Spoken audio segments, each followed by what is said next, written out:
नमस्कार, मैं doctor Rajat Mahajan, senior consultant spine surgeon, ISIC multi speciality hospital Vasant Kunj में हूँ। आज हम डिस्कस करेंगे स्कोलियोसिस क्या होता है।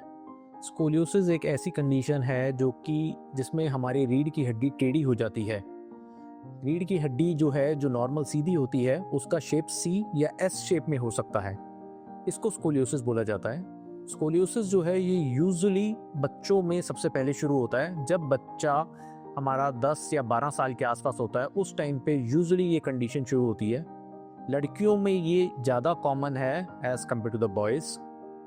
जब ये कंडीशन शुरू होती है तो हमें कैसे पता लगेगा कि बच्चे में हमारे स्कोलियोसिस शुरू हो रहा है? तो उसका सबसे आसान तरीका है कि आप बच्चे को पीछे से देखो और उसको बोलो आगे झुक के पैरों को हाथ लगाए और आप उसके पीछे खड़े रहो।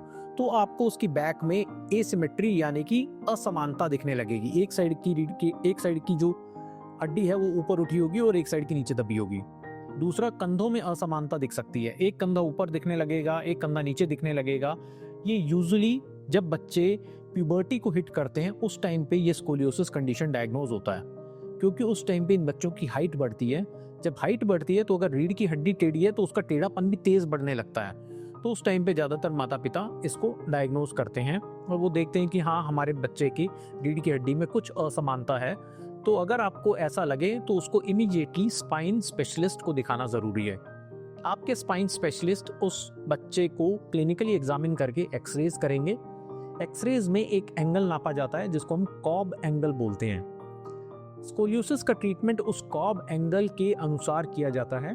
अगर कॉब एंगल कम हो तो यूजुअली एक बेल्ट दे सकते हैं जिसको हम बॉस्टन ब्रेस कॉमनली बोलते हैं। उस बेस को अगर हम लगाएं तो उस स्कोलियोसिस की कर्व को आगे बढ़ने से रोका जा सकता है। ज़्यादातर इस ब्रेस को अगर लगाया जाता है तो इसको कम से कम 20 घंटे दिन में लगाने के लिए हम एडवाइस करते हैं। अगर कॉब एंगल 45 डिग्री से कम है तो उस स्कोलियोसिस को ब्रेस से ही ठीक किया जा सकता है या फिर उसका आगे बढ़ना मतलब रोका जा सकता है। बट अगर कॉब एंगल 45 डिग्री से ऊपर क्रॉस कर जाए तो कभी कभी उन लोगों में या उन बच्चों में सर्जरी की जरूरत पड़ सकती है। तो अगर आपके बच्चे में या किसी आसपास अगर आपको लगता है कोई ऐसा बच्चा है या बड़ा है जिसको इस टाइप के सिम्टम्स हैं, जिनका कंधा ऊपर नीचे लगता है या रीढ़ की हड्डी टेढ़ी लगती है, तो आप उनको आईएसआईसी मल्टी स्पेशलिटी हॉस्पिटल भेज सकते हैं। यहाँ पे स्पाइन स्पेशलिस्ट उसको देख के उसका सही इलाज कर सकते हैं। धन्यवाद।